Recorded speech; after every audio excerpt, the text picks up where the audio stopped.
नमस्कार, मैं हूं आपके साथ गोहित कौशिक और आप देख रहे हैं the voice of warrior news, जहां हम उठाते हैं आपकी आवाज सच के साथ। हरियाणा में चुनावी बिगुल बज चुका है। नेता अब जनता के दरवाजे खटखटाने लगे हैं, टिकट के लिए दावेदारी पेश करने लगे हैं।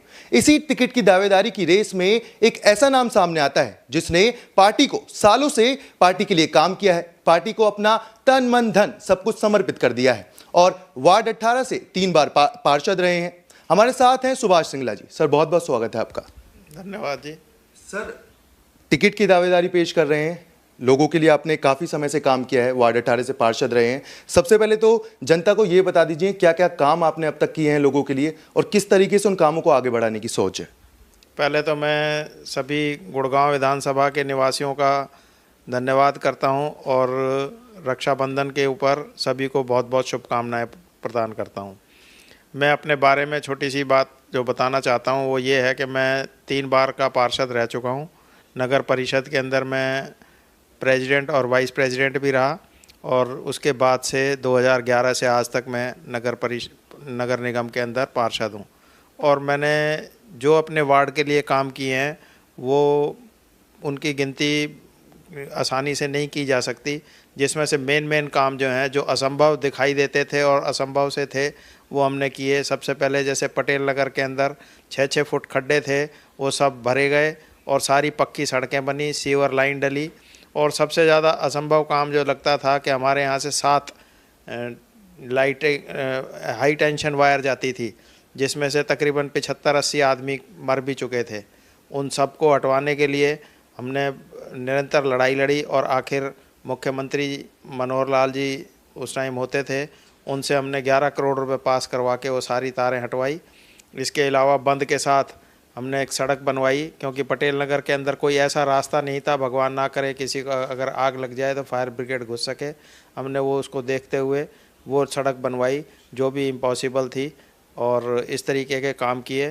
ट्यूबवेल लगवाया। 1999 में जब मैं नगर परिषद का वाइस चेयरमैन था, मैंने एक बूस्टर लगवाया अपने घर के सामने, जो पार्क था उसको बूस्टर में कन्वर्ट किया, जिसका पानी आज तक पटेल नगर और फ्रेंड्स कॉलोनी पीती है। अगर वो ना होता तो मैं नहीं समझता कि भाई इतनी आसानी के साथ पटेल नगर को पानी मिलता। इसके अलावा 16 ट्यूबवेल हमने पटेल नगर और अपने वार्डों में लगवाए हैं, जिससे लोगों को निरंतर पानी मिलता है। सीवर लाइन बिछी, सारी सड़कें बनी और लाइटें लगी। इस प्रकार जितने भी काम थे हमने अपने वार्ड के अंदर सब पूरे किए हैं, कोई हमने छोड़ा नहीं। सर, बीजेपी से टिकट की दावेदारी पेश कर रहे हैं आप। बड़े बड़े नेता जो हैं, मैं नाम लेना चाहूँगा, जीएल शर्मा, नवीन गोयल, सब टिकट की दावेदारी पेश कर रहे हैं, सब प्रचार कर रहे हैं, पुरजोर प्रचार सब कर रहे हैं। उनसे किस तरीके से आप अलग हैं और किस तरीके के काम उनसे आपके बिल्कुल अलग दिखते हैं? मैं किसी के बारे में कुछ नहीं कहना चाहता, सब अपने अपने तरीके से लगे हुए हैं, सब अपने हिसाब से चल रहे हैं। मेरी जिस प्रकार की एक छवि है ईमानदारी और मेहनत का काम को करने की, मैंने कभी ज़िंदगी के अंदर जितने भी काम अपने हाथ में लिए हैं परमात्मा की दया से मैंने पूरे करे हैं। और आगे भी अगर मुझे जनता ने भरोसा दिखाया और विधायक बनाया तो मैं गुड़गांव की जो बहुत समस्याएं हैं, जो चिरपरिचित समस्याएं हैं, जैसे जल भराव है, सफाई है, सीवर की समस्या है, जो आम जनता जिसको रोज़ झेल रही है, उसका समाधान बहुत अच्छे तरीके से निकाला जा सकता है और उन समस्याओं का हल हमारे पास है, जिसको मैंने नगर निगम में काफ़ी दफ़ा डिस्कस किया है। लेकिन एज ए पार्षद क्योंकि इतनी पावर नहीं होती, अधिकारीगण उसको बड़ी आसानी से इधर उधर कर देते हैं। अगर कुछ मेरे को पावर मिली और जनता ने मेरे को सहयोग दिया और पार्टी ने मुझे टिकट देकर जनता ने जिताया, तो मैं इन सब समस्याओं का हल बड़ी आसानी के साथ निकलवा दूँगा।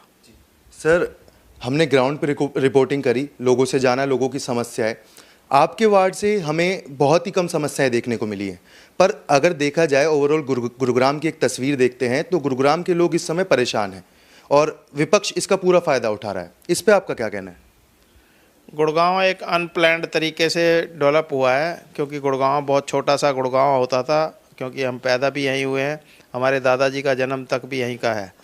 लेकिन जिस तरीके से जैसे जैसे शहर बढ़ता गया और उसके बाद अगर गुड़गांव को देखा जाएगा तो इसको 4 हिस्सों में बांटकर जब तक इसकी डेवलपमेंट नहीं होगी, जब तक ये सुधर नहीं सकता।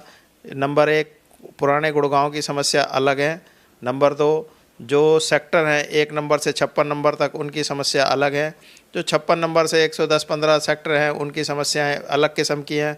और जो अनऑथराइज कॉलोनी से ऑथराइज कॉलोनियाँ बन गई हैं, उनकी समस्याएं बिल्कुल अलग हैं। इन सबको अलग तरीके से लेकर काम किया जाएगा, तो मुझे नहीं लगता कि इन समस्याओं का हम हल ना निकाल सकें। आबादी गुड़गांव की बड़ी तेज़ी से बढ़ी है। पिछली सरकारों और इस सरकारों के बारे में कुछ नहीं कहना चाहता।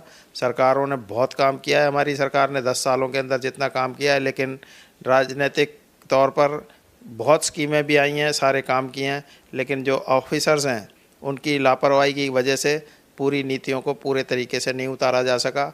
अगर कुछ ऐसा बना तो इनके साथ भी सख्ती से के साथ पेश आकर इस काम को पूरा कराया जाएगा। सर, जैसा आपने कहा कि जो अधिकारी हैं वो काम करने में कहीं ना कहीं चूक जाते हैं, तो अगर हम अधिकारियों की बात करें, जैसे कई नेता हैं जो अधिकारियों को खुली ओर से धमकी दे रहे हैं कि आप अगर काम नहीं करते तो हमारा, जैसे ही हम विधायक बनते हैं, हमारी सरकार आती है तो आपको वो काम करना पड़ेगा। तो किस तरीके के काम हैं जिसमें अधिकारी चूक गए और नेता उसको काम करवाने में सक्षम नहीं रहे? मैं किसी के बारे में नहीं कह रहा कि सक्षम तो सभी थे नेता। ऐसा नहीं है कि जो हमारे पुराने विधायक दोनों रहे हैं, उन्होंने अपनी तरफ से बहुत मेहनत की है। लेकिन जिस तरीके से सीवर और स्टॉर्म वाटर की सफाई है, जो अप्रैल और मई के अंदर हो जानी चाहिए, उनके टेंडर जुलाई तक छूटते हैं, तो वो कहाँ से सफाई होगी और कहाँ से पानी शहर का निकलेगा? तो वो जो काम है अप्रैल मई तक होना चाहिए, किसी भी हद तक होना चाहिए, और उन अफसरों की जिम्मेवारी बननी चाहिए जो लोग इस काम को नहीं करते, उस काम को करा जाए। अगर वो ना करें तो उनके खिलाफ सख्त कार्रवाई सरकार करे। इस तरीके के काम होंगे। गुड़गांव के अंदर समस्या है बस स्टैंड की, गुड़गांव के अंदर समस्या है सिविल हॉस्पिटल की। मुझे लगता है सरकार ने सिविल हॉस्पिटल का तो उद्घाटन कर दिया, क्योंकि 2-3 चरण के अंदर इसके नक्शे बदले गए हैं। बस स्टैंड और पार्किंग और है, वो भी बन जाएंगी। मैंने 3 पार्किंग अपने समय में पास कराई थी। कमान सराय की एक PWD B&R का एक वो है यहाँ पर रामलीला ग्राउंड के पास, और एक पुराने समय में पशु अस्पताल कहलाता था मस्जिद के सामने। वो पार्किंग तो तकरीबन पूरी हो चुकी है। बाकी 2 पार्किंगों के ऊपर कुछ थोड़ा सा स्टे की वजह से काम चल रहा है। मुझे उम्मीद है शहर के अंदर वो पार्किंग की समस्या भी उससे निपट जाएगी। सर, एक बहुत बड़ा मुद्दा है जल भराव का। गुरुग्राम में जब भी थोड़ी सी बारिश होती है, पूरा गुड़गांव तैरने लगता है, डूब जाता है। और ये हाल सिर्फ कॉलोनी या फिर एक सोसाइटी का नहीं है, ये जगह जगह सेक्टरों में भी हाल है। जिन लोगों ने करोड़ों के मकान लिए हैं वो भी इस जल भराव की समस्या से परेशान है। उसका क्या निवारण है आपके पास और उसको कैसे हल करने का सोचा है? मैंने जैसा आपको पहले भी बताया है कि जल भराव का कारण बेसिक एक है कि हमारे यहाँ पर सीवर और स्टॉर्म वाटर की नालों की सफाई नहीं होती। दूसरे, हमारे गुड़गांव के अंदर 126 पाउंड होते थे, तालाब होते थे, जो अब कुल मिलाकर 8-10 ही रह गए हैं। इन सबको तालाबों को रीजनरेट करा जाए। कुछ बिल्डिंगें बन गई हैं, उनके जाने का पानी जो निकलने का रास्ता था वो सारा ख़त्म हो गया। इन सब चीज़ों को अगर हम काम करेंगे, मुझे अच्छी तरह याद है सेक्टर 17 सुखराली के अंदर एक तालाब है जिसको यहाँ पर सूखा पड़ा था। वो क्रिकेट ग्राउंड बनाने जा रहे थे और हमारे पार्षद अनूप जी, उनको मैंने रिक्वेस्ट करी कि इसकी जगह इसको आप तालाब में कन्वर्ट करा दें, तो यहाँ के उसका बहुत भारी काम हो जाएगा, क्योंकि वो नेचुरली तालाब था। और उन्होंने उस बात को मेरी को सम्मान करते हुए वहाँ पर तालाब बना दिया। आज वो कहते हैं हमारे यहाँ पर सुखराली के अंदर 35 फुट पानी ऊपर आ गया। अगर इस तरीके से हम सबको करते रहेंगे तो रेन वाटर हार्वेस्टिंग और ये किया, तो मुझे लगता है कि हम इस समस्या का भी हल निकाल लेंगे और अपनी ज़मीन का पानी का लेवल भी ऊपर उठा लेंगे। सर, एक संदेश जो आप जनता को देना चाहते हो, बीजेपी से टिकट की दावेदारी है, एक संदेश जो जनता के लिए आप काम करेंगे और किस तरीके से इस गुरुग्राम को आप आगे बढ़ाने का काम करें?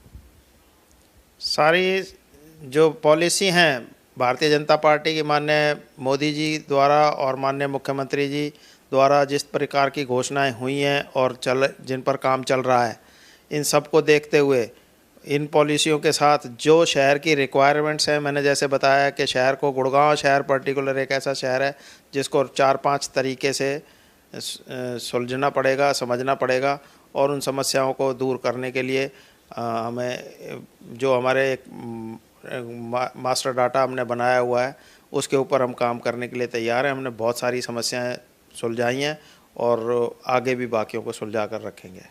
सर, बहुत बहुत शुक्रिया हमारे साथ जुड़ने के लिए और जनता के सारे सवालों का जवाब देने के लिए। ऐसी ही तमाम खबरें और जानकारियों के लिए देखते रहें वॉइस ऑफ वॉरियर न्यूज़।